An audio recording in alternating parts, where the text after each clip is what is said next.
My name is Shirley Mook, and we are in the extended space of a new museum here in Marshfield, adding on to our Lest We Forget Military Museum. And we are going to aggressively do the history of Marshfield.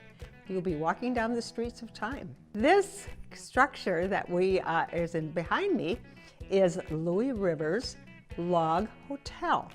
This was the first structure built in Marshfield in 1872. Louie was commissioned by the railroad to build this hotel for people to stay. This was to be a junction point between Stevens Point and Colby on the railroad line. We've always called it a cabin, but the history books call it a hotel, which is what it became.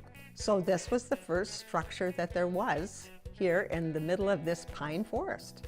Okay, we are standing in the middle of the log motel that Louie Rivers was constructed in Marshfield back in 1872. Shirley said, "I need to have you build me a log cabin." And she says, "I think I'd like to do it with real logs." Well, a group of us got together and sat down and we thought, if we're going to put 8 to 10 inch logs down here, first off, we're not in the right shape to do that. They are really strong and heavy. So we decided, well, we'll see if we can't make a log. So to the log siding company and got us a pile of log siding, and then we decided to construct this cabin.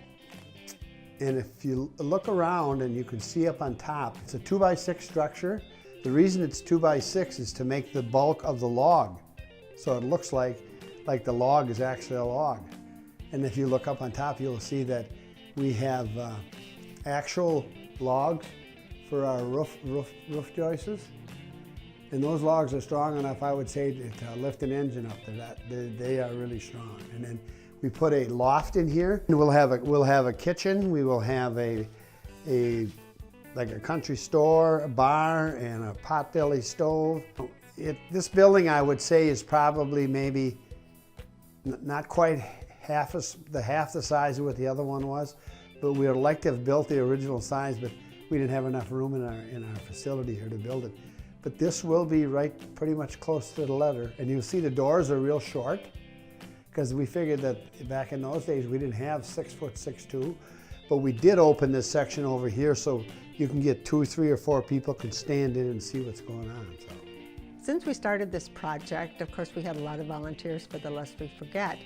But for this project also, we have had quite a number of volunteers who have been very, very faithful.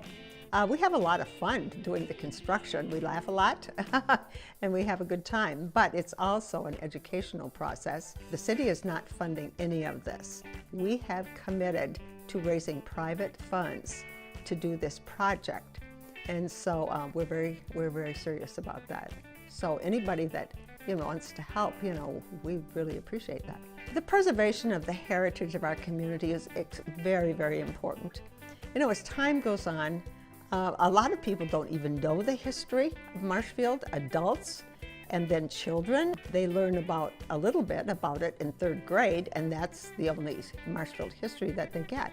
So it's extremely important. We have such a rich heritage here in Marshfield of our past, and we need to preserve that. We need to share it, not only with this generation, but future generations. So this is a mission that we're on to preserve Marshfield.